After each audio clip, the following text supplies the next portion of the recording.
Bueno, empezamos con otra clase de integración cultural. Integración cultural 1, esta clase y la anterior, y la otra también, tiene que ver con el segundo trabajo práctico escrito. Tiene que ver con el desarrollo de Aristóteles. Todo lo que estamos viendo es para desarrollar el libro 2 de la física de Aristóteles, pero para hacer eso tenemos que, dado que el libro 2 presupone una serie de elementos que están en el libro 1, para entender mejor el libro 2 tenemos que ver algunas cosas desarrolladas por Aristóteles en el libro 1. Cuando hablo del libro 1, el libro 2, para decirlo de otra manera, son el capítulo 1 o el capítulo 2 de la física de Aristóteles, ¿no? Libro sería el equivalente de capítulo. Y en el libro 1, Aristóteles dado que la física trata el problema del cambio, ¿no? Del cambio de los entes, ¿no? El cambio de las cosas, de las personas, de los animales, la transformación, la física o la physis en griego. Esta área de la naturaleza tiene que ver con el cambio de cosas que surgen, de cosas que se desarrollan y de cosas que perecen, desaparecen, de cosas que cambian del lugar, como la física tiene que ver con esto. Entonces Aristóteles en el libro 1 trata el problema del cambio, ¿no? En el libro 1 básicamente lo que le interesa es fundamentar científicamente la existencia del cambio y la existencia de la multiplicidad de los entes. Y para hacer esto, entonces, debe poner en duda el pensamiento de los que anteceden a Aristóteles. Aristóteles siempre en sus obras critica a los pensadores que le preceden, si tienen una opinión diferente a la de él. En este caso, según Aristóteles, quien piensa diferente a él en cuanto al cambio, quien piensa diferente a él en cuanto a la multiplicidad de los entes, quien piensa diferente a él en cuanto a la idea de fundar un conocimiento científico en torno a lo sensible, en torno a lo material, quien piensa diferente a él, según Aristóteles, sería Parménides y sus seguidores. Vamos a tomar en cuenta para esto a Geoffrey Lloyd. Aristóteles es un autor clásico de la década del 60 del siglo XX. A Marcelo Boeri, un artículo, el primero es un libro, el otro es un artículo, Aristóteles contra Parménides. El título lo dice todo: Aristóteles contra Parménides, el problema del cambio y la posibilidad de una ciencia física, ¿no? Aristóteles se enfrenta a un Parménides que construye el mismo, a una versión de Parménides que construye el mismo Aristóteles, y que una versión que todavía perdura, que vamos a ver. Hace eso porque, digamos, tiene que sustentar científicamente, tiene que crear una teoría del conocimiento para analizar científicamente el problema del cambio. Eso es lo que posibilita una ciencia física, ¿no? Por eso del título lo dice todo. Hay otro clásico que es Paul Feyerabend, Filosofía de la naturaleza. Bueno, Aristóteles, metafísica, lo que está más allá de la física. Esta división de libros es de Andrónico de Rodas, un autor siglos posteriores a Aristóteles, no es del mismo Aristóteles. Los fragmentos presocráticos, ustedes tienen los fragmentos de Gauss, de otro editor, pero tienen ahí, de Aristóteles, de Heráclito y de Parménides. Y como otra versión de Parménides, otra imagen de Parménides, otra representación de Parménides diferente a la que hace Aristóteles, a la que se construye Aristóteles, tiene un acento en el análisis de la lengua. Entonces ahí vamos a tomar dos autores, un diccionario enciclopédico de la ciencia del lenguaje, también un clásico, Osvaldo Crot y Tsvetan Todorov. Néstor Luis Cordero, La invención de la filosofía, Mauricio Beuchot, Ensayos marginales sobre Aristóteles. Nombro algunos de los que están acá escritos. ¿Qué quiere significar Parménides? ¿Qué quiere decir Parménides cuando se expresa en ese lenguaje poético? ¿Qué quiere decir Parménides cuando se expresa en ese lenguaje que seguramente habrá sido una forma de expresión parecida a los antiguos yamanes, casi contemporáneos de Parménides?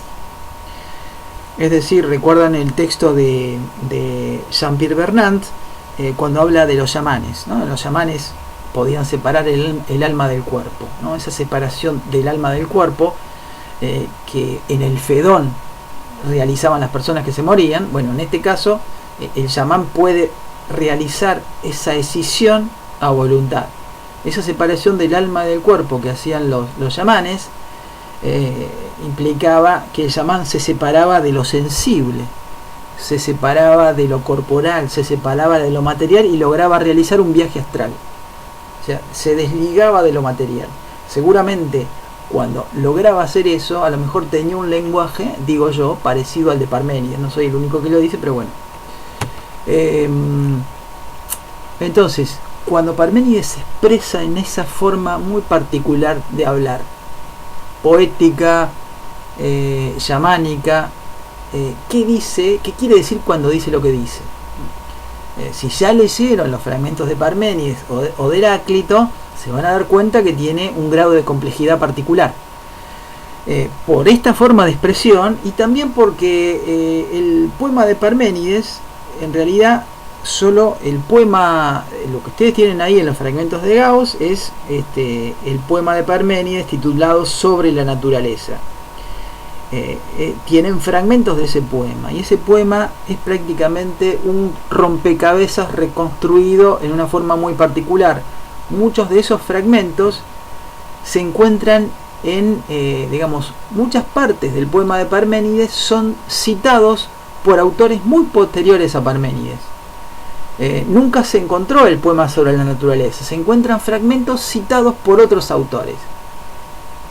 Digamos, la reunión de esos fragmentos da lo que tienen, por ejemplo, en Gauss, ¿no? Es un rompecabezas armado de forma bastante imperfecta. A eso se suma una particular forma de expresarse. Entonces, dice Néstor Luis Cordero, en una versión de Parménides, en una versión de ese poema, Néstor Luis Cordero, en La invención de la filosofía, dice: el punto de partida del pensamiento de Parménides es un análisis filosófico de la lengua griega, ¿no? Entonces acá viene digamos, acá interpretamos lo que dice Parménides a partir de un somero análisis lingüístico de la lengua griega. El comienzo del poema de Parménides describe, digamos, yo supongo acá que ustedes ya leyeron el poema de Parménides y saben que la primera parte del poema de Parménides describe el viaje que tiene Parménides para encontrarse con una diosa, ¿no? Parménides quiere alcanzar el conocimiento y la diosa que lo recibe es quien le señala el camino del mismo, quien le posibilita el camino hacia el conocimiento, le dice por dónde tiene que ir, por dónde tiene que pensar, por dónde tiene que caminar y reflexionar, y por dónde no. Quien desea saber, dice la diosa a Parménides, debe conocer, ¿no? El viaje de Parménides, algunos autores plantean que es un viaje chamánico, ¿no? Es un viaje de alguien que, digamos, tiene cierta decisión del alma con respecto al cuerpo y alcanza una realidad superior. Prácticamente el lenguaje digamos, quien está hablando es la diosa, ¿no? Entonces tiene un lenguaje divino, un lenguaje suprasensible. Entonces la diosa le dice: quien desea saber debe conocer dos caminos. Uno es el camino de la verdad, que tiene que ver el camino de la realidad de las cosas, en griego aletheia. Entonces ese es el camino de los que hablan conociendo la realidad. Y el otro camino es el camino de la mera opinión, de la doxa, de los que hablan por hablar, de los que hablan sin conocimiento de causa, podríamos decirlo así. El primer axioma de Parménides es estin, que es estin, es la tercera persona del singular del presente del verbo einai, ser, del verbo ser en griego, ¿no? Sería la tercera persona del verbo ser. La traducción más común del verbo ser, estin, es, pero el verbo einai, el verbo ser en griego, tiene un alcance diferente, porque también significa ser, significa existir, y dado que el verbo einai es de una raíz indoeuropea, es decir, el indoeuropeo sería un idioma precedente al griego.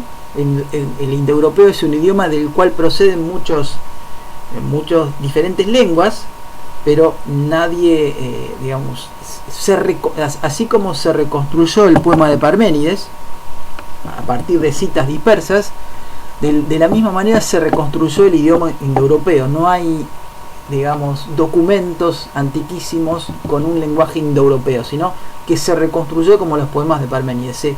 Se presupone el lenguaje, la lengua indoeuropea a partir del análisis de las lenguas derivadas. Esto se hizo a partir de un desarrollo de la lingüística en el siglo XVIII. Entonces, la raíz indoeuropea del verbo einai significa también vivir y respirar. Entonces tenemos ser, existir, vivir y respirar. Einai sería algo así como estar presente. Aunque en castellano se trate de otro verbo, el verbo que mejor lo representa es ai. Es la voz que mejor se acopla a la tercera persona del presente esti. Parménides escribe la tercera persona sin sujeto. No dice quién es o qué cosa es lo que está presente. No dice quién es o qué es lo que hay. Esto sería posible hacerlo desde un punto de vista sintáctico, pero Parménides no lo hace. Parménides, dice Néstor Luis Cordero, va a plantear que Parménides quiere que quien lo lea, quien lea el poema, al no encontrar un sujeto, esté obligado al encontrarse con esa limitación lingüística producida por el mismo Parménides, al no encontrarse con un sujeto, esté obligado a concentrarse en ese esti aislado, en ese estar presente sin sujeto. Así y todo, dice Néstor Luis Cordero, podemos preguntarnos, ¿por qué no hay sujeto? La sintaxis nos dice que en una frase de tipo X es o X es Y, el peso de la significación cae sobre X, del cual se dice o que es sí o simplemente que es. Nos parece obvio que si Parménides decidió no explicitar un sujeto X, al menos en esta fase de su razonamiento, fue para que se reflexione sobre el verbo. Si quitó el sujeto es para que se reflexione sobre el verbo. Cualquier sujeto habría desviado la atención hacia otro lugar. En cambio, al no haber sujeto, Parménides invita al lector a captar la fuerza de la tercera persona del presente de un verbo que significa precisamente estar presente. Desde la perspectiva desarrollada hasta aquí, Parménides no reflexiona sobre la existencia de los entes. Los entes podrían ser cosas inanimadas, podrían ser personas, animales, cosas vivas. Es decir, no reflexiona sobre la existencia de los entes en particular, de cada ente o de los entes en conjunto. Reflexiona sobre la existencia en sí, que le permite la utilización del verbo en tercera persona. Entonces, reflexiona sobre la existencia en sí, no sobre la existencia de cada ente. Si interpretamos, como hacen algunos filósofos, por ejemplo Aristóteles, que Parménides reflexiona sobre la existencia de cada ente por separado, nos encontramos con un contrasentido, porque para Parménides sería fácil criticarlo así, porque si reflexionamos sobre la existencia de cada ente por separado, nos vamos a encontrar con algo opuesto a lo que dice Parménides. Nos vamos a encontrar con que los entes se generan, crecen, se deterioran, desaparecen o mueren. Es decir, los seres vivos, por ejemplo, los entes seres vivos, surgen, nacen, crecen, se desarrollan, envejecen, desaparecen, mueren. Entonces nos encontramos con un mundo en constante mutación y transformación. La existencia de cada ente pone en entredicho las tesis de Parménides. ¿Por qué? Porque Parménides dice que el ser es precisamente el ser, el estar presente, el ser es inengendrado, es imperecedero y es único, ¿no? Entonces acá pone en duda esta otra perspectiva de Aristóteles, pone en duda todo lo que dice Parménides directamente desde el aparato sensorial. Entonces, desde esta perspectiva habría un pasaje del ser al no ser y viceversa, ¿no? Esto es lo que no toleraría Parménides. Y habría una multiplicidad de seres. Sobre esto no se ocupa Parménides. Sobre esta segunda oración, la multiplicidad de los seres, sobre eso no habla, diría una representación lingüística, un análisis lingüístico de Parménides. Pero si continuamos con la perspectiva lingüística, Parménides solo habla de la unidad del ser, de la unidad de la existencia. No habla de que el ser es uno, sino habla de la unicidad de que la existencia es una. Parménides dice, efectivamente, plantea Néstor Luis Cordero, Parménides dice efectivamente que lo que está haciendo es completamente homogéneo, uno, continuo, y no puede ser de otro modo, ya que está presente en todo lo que es. Lo que está haciendo es homogéneo, lo que está haciendo es uno, continuo, y no puede ser de otro modo. La pretendida unidad del ser no significa que exista una sola cosa, ni que solo lo uno exista. Eso sería una aberración que suele leerse en ciertos lugares. Así como un físico no dudaría en afirmar que el agua es una, o que la energía es una, ya que con el singular está refiriéndose al ser del agua, que no cambia. El ser del agua sería H2O, eso no cambia. O al ser de la energía, mc al cuadrado, ese ser no cambia. No dudaría entonces en afirmar que el agua es una. Pero desde el punto de vista de Aristóteles, como ya vimos, Aristóteles en el libro 1 lo que intenta es sentar las bases de una nueva disciplina científica, que es un tratado sobre la física, ¿no? Un tratado sobre la naturaleza. Entonces, para eso, si yo estudio la naturaleza, si estudio la física,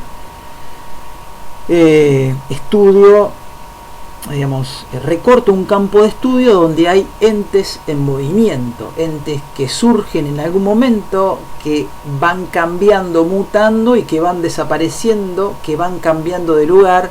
Entonces está el problema del movimiento en el sentido locativo, movimiento en el sentido de desplazamiento del lugar, movimiento en el sentido de cambio del ente en sí, que es el nacimiento, el crecimiento, la madurez, la vejez. Eso implicaría también un tipo de movimiento para Aristóteles.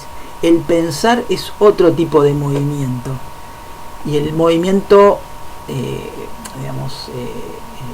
también es obviamente la idea de desplazarse. Entonces son entes en movimiento. Si tenemos a un hombre, a un tipo que dice, si tenemos a una versión de Parménides, que es la de Aristóteles, que sería el filósofo de la inmovilidad del ser, de que todo está inmóvil, de que el movimiento es solo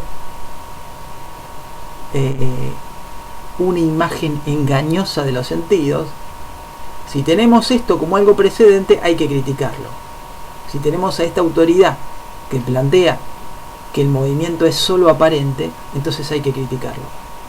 Es otra versión de Parménides diferente a la que acabamos de desarrollar. Esto está claro. Lo que sí tienen en común cualquier versión de Parménides, cualquiera de estas dos versiones que estamos analizando, es que, y esto vale para cualquier versión, hay una oposición clara entre Parménides y Aristóteles. Acá Parménides está privilegiando la razón. El nous, está privilegiando el pensamiento, la razón, el logos por sobre los sentidos, por sobre la percepción sensorial. Aristóteles, al menos en este aspecto, al menos en este campo, al menos en el campo de la fisis, privilegia el aparato sensorial, privilegia lo que nos marcan los sentidos, lo que Platón llamaría el mundo sensible. Entonces se mete en una polémica. Hay grupos de intérpretes de Parménides. Están los supuestos seguidores, que por ahí no son tan seguidores, que plantean la inmovilidad, y los que plantean la cuestión de la mutación, del cambio. Esta polémica, dice Lloyd en esta obra Aristóteles, esta polémica adquiere la forma de una pregunta: ¿puede considerarse que existe el cambiante mundo de los fenómenos? ¿O la realidad es una e inmutable? Es decir, los fenómenos, el cambio, la mutación, ¿existe? ¿O nuestros sentidos nos engañan? ¿Podemos aceptar la evidencia de los sentidos? ¿O nos están engañando y debemos confiar en la razón y en la argumentación? Debemos confiar en algo que está más allá de los sentidos, ¿no? Si veo una persona en un lago transparente remando, según cómo el sol ilumine, yo puedo ver el remo que está en el agua, lo puedo ver quebrado. O sea, ahí mis sentidos me están engañando. Pero un conocimiento de la física me haría razonar que el remo en realidad no está quebrado, mis sentidos me están engañando. Es decir, ¿qué hago con los sentidos? ¿Qué estatuto epistemológico le doy a los sentidos? ¿Qué tipo de valor cognoscitivo le doy a los sentidos? Evidentemente ahí hay una situación polar entre Parménides y Aristóteles. Se ha dicho de Aristóteles que es el genio del sentido común, ¿no? Entonces acá tiene que ver el sentido común, en este caso tendría que ver con prestarle algún tipo de atención a los sentidos. Para Aristóteles, una de las proposiciones fundamentales de la física es que hay movimiento, y él da una definición de movimiento que después vamos a desarrollar en clases posteriores. Toda esta cuestión que vamos a desarrollar en clases posteriores va a servir para analizar la película El día de la marmota, con un esquema causal aristotélico que son 4 causas: la causa eficiente, la causa formal, la causa material y la causa final, más otras 2 más que son Tigé y autómaton. Esto es fundamental que está en el libro 2 de la física, que eso lo tienen para leer. Pero vamos ahora, solo adelantamos una definición. El movimiento es la actualidad de lo que es en potencia. Lo que es la actualidad de lo que es en potencia, eso es el movimiento. Ahí aparecen 2 elementos más de categorías aristotélicas, que es potencia y acto. Entonces acá aparece el análisis que hace Marcelo Boeri, Aristóteles contra Parménides. Recuerden, el problema del cambio y la posibilidad de una ciencia física. Por lo tanto, para Aristóteles se trata de sentar las bases epistemológicas de la física a partir de la fiabilidad del aparato sensorial que nos indica la realidad del movimiento y el cambio. Parménides dice, no le prestemos atención a ese aparato sensorial que es engañoso. Aristóteles plantea así: hay que partir por sentido común, hay que partir de este aparato sensorial para sentar las bases, para sentar una teoría del conocimiento que nos sirve para fundar una disciplina que es la física. Aristóteles va a plantear que, a diferencia de la aritmética, de la geometría, la física no puede constituirse como un conjunto de proposiciones en el que se deriven deductivamente teoremas que se sigan silogísticamente de lo postulado hay movimiento. Es decir, yo no puedo hacer como en la geometría y la física, postular hay movimiento y después ir deduciendo, articulando y deduciendo teoremas, deduciendo proposiciones fiables a partir de la proposición inicial, que es hay movimiento. ¿Por qué? Porque, a diferencia de la aritmética, de la geometría, la física es la ciencia no de lo necesario, no del orden de lo necesario, sino del orden de lo contingente. El objeto de estudio de la física entonces es lo que sucede en la mayor parte de los casos, no en todos, sino en la mayoría. O sea, hay un orden de contingencia, hay un orden de azar, hay un orden de lo no determinado.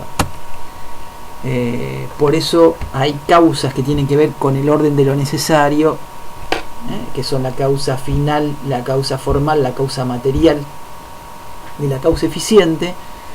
Pero estas cuatro causas que explican la sucesión de los fenómenos podrían entrar dentro del orden de lo necesario, pero a veces no funciona, a veces falla. Cuando falla aparecen otras dos categorías, que es Tigé y autómaton. Tigé y autómaton nos sumergen en el orden de lo contingente.